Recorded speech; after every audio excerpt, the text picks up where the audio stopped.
మన గోవిందుని చూసారా అత్తయ్య? ఏమిటే మీ వారింకా విదేశాల్లోనే ఉన్నారా? చాలేరా నటన. ఆ, నువ్వు నువ్వు ఎవతివే? మన నారాయణమ్మ. అవును తాత. అలా చెప్పు. వయసు అయిపోయింది కదా, కళ్ళు కనపడటం లేదు. అన్నట్టు నీకు ఇంకా పెళ్ళవలేదా? ఇంకా అవ్వలేదే. అలాగా. అయితే నువ్వు ఒక పని చేయి. ఖాళీ సమయాల్లో మా ఇంటికి వచ్చావంటే ఓ చక్కటి కుర్రాన్ని నేను వెతికి పెడతాను. ఏమంటావు మరి? ఈ యాక్టింగ్ కాస్త స్టేజ్ మీద చూపించు. అక్కడికి వెళ్ళి అందరిని చూసి కళ్ళు తిరిగి పడిపోకుండా ఉండు. ఎవరు కళ్ళు తిరిగి పడతారో అది చూద్దాంలే. రతి రా, మనం వెళ్ళి అక్కడ కూర్చుందాం. పదమ్మా. బుజ్జి, ఫ్లాస్క్ తేవడం మర్చిపోకు. అలాగే. పద.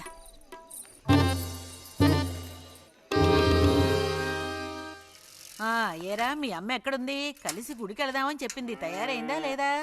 అమ్మ ఇంట్లోనే ఉంది. అన్నట్టు రతుందా? పెరట్లో ఉందిరా, వెళ్ళు. అలాగే.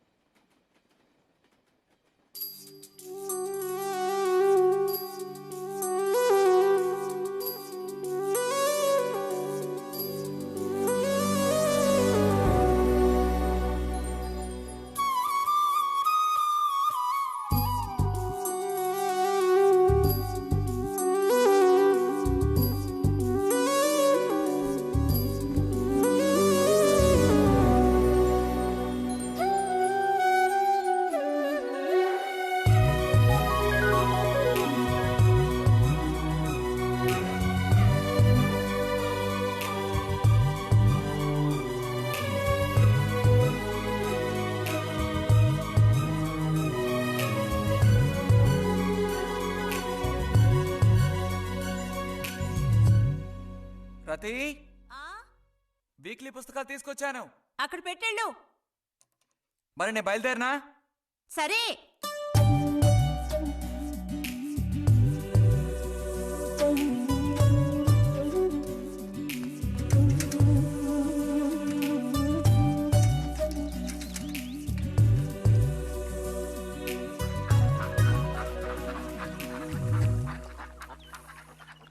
పిలిచిన చోటుకొస్తుంది. చెప్పినట్టల్లా చేస్తుంది. ఎవరు? ఎవరైనా సరే. మహారాజులు సైతం ఆ కాలంలో మహారాణులను వశపరచుకోవడానికి ఈ విద్య ప్రయోగించారు. ఏం విద్య? వశీకరణ. వశీకరణమా? భస్మం. ఏ భస్మం? మంత్ర భస్మం. వశం చేసుకోవాలని ప్రయత్నించే అమ్మాయిని ఆ భస్మం నుదుట పెట్టుకుని ఒక్క చూపు చూస్తే చాలు. ఆ అమ్మాయి కూడా అదే విధంగా నిన్ను చూసిందనుకో, కాయ పడ్డైనట్టే. కాకపోతే దానికి ఒక పద్ధతి ఉంది. శుభ్రంగా స్నానం చేసి ఆ భస్మాన్ని నుదుట పెట్టుకోవాలి. తను నిన్ను చూసేంత వరకు నోరు తెరిచి ఒక్క మాట కూడా మాట్లాడకూడదు. రాత్రి వెళ్ళి పిలిస్తే నిద్రపోతున్న మంచం మించి కూడా లేచి వచ్చి తోక ఆడించుకుంటూ నించుంటుంది. ఇది ఎక్కడ దొరుకుతుందంటావు? ఏది? నువ్వు చెప్పిన భస్మం సృష్టించాలి. ఎలా? కాస్త ఖర్చు అవుతుంది. మరి ముందు ఏం చేయాలో చెప్పు. జత కలిసిన ఓసరవిల్లి ఉందే, ఓసరవెల్లి, దాని మీద పేడ విసిరి పట్టుకోవాలి. అది కూడా కడుపుతో ఉన్న ఆవు పేడ విసిరి. అప్పుడు అది కాస్త ఊపిరాగి చస్తుంది. ఆ చచ్చిన దాన్ని తీసుకొచ్చి కొబ్బరి చెట్టు చిటారు కొమ్మను ఎండబెట్టి పొడి చేయాలి. తర్వాత దానికో మంత్రం ఉంది, ఆం ఫట్. కొబ్బరి చెట్టు చిటాన్ని కట్టి ఎండబెట్టాలా? గంగరాజు కాసేదైనా జరిగే పని చెప్పు. కొంచెం కష్టమైన పనే. కాకపోతే నువ్వు చేయవలసిందల్లా ఒకటే, 2 ఊసర విల్లుల్ని పట్టివు చాలు. పట్టిచ్చావనుకో, మిగతాది నేను చూసుకుంటాను. మనోధైర్యం కోల్పోకు. మా గురువు గారి దగ్గర దీనికి ఏం కొదవలేదు. ఈ భస్మాన్ని మనం అడిగితే ఆయన ఇస్తారు. కొంచెం తీర్థ ప్రసాదాలకు ఖర్చు అవుతుంది. ఎంత ఖర్చు అవుతుంది? ఇప్పటికో 5 రూపాయలు ఇచ్చావంటే పని అవుతుంది. నెత్తిన పోసుకోవచ్చు. ఏంటి 5 రూపాయలు చాలా? అదేం పెద్ద ప్రాబ్లం కాదు. బాలక, ఆత్మధైర్యంతో ముందుకు సాగావనుకో, అవ్వందంటూ లేనే లేదు.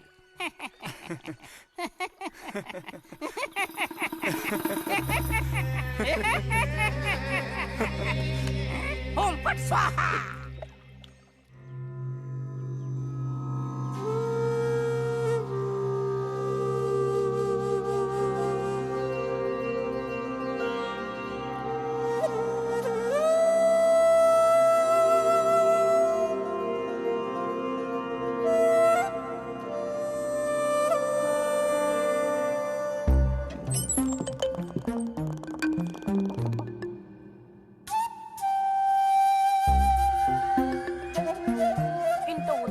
స్నానం చేసావు, ఎక్కడికి వెళ్ళాలేంటి?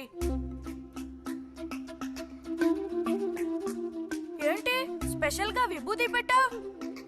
ఏంటి విశేషం? నువ్వు పోరా.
ఏంటి బుజ్జి ఇది?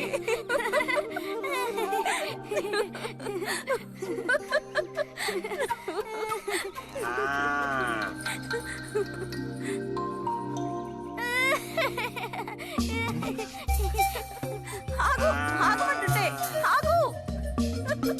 రేయ్, నిన్నెవరు ఇక్కడికి రమ్మంది? నిన్ను నీకు ఇప్పుడే అమ్మాయి కావాల్సి వచ్చిందా? చెప్పు.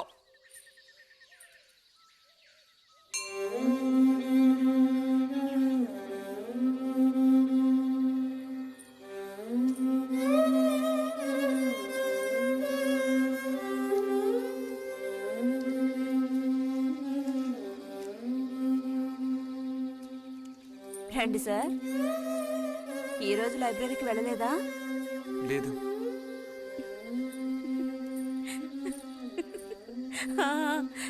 ఆ రోజేంటి పెద్ద విభూతి పెట్టుకుని తపస్సు చేస్తూ కూర్చున్నావు? ఆ రోజు అడగాలనుకున్నాను, దేనికోసం తపస్సు చేస్తున్నావా అని. వశీకరించడానికి. ఎవరిని ఎవరిని వశీకరణ చేసుకోవడానికి? నిన్ను రతే.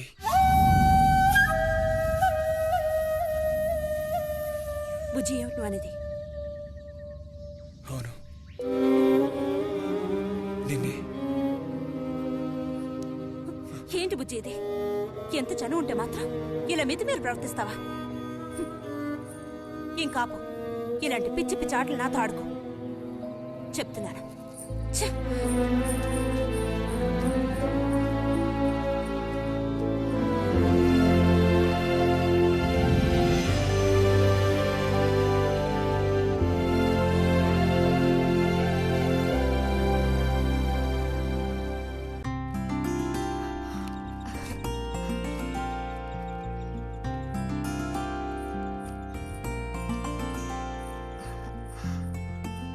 ఎప్పుడొస్తున్నారంట?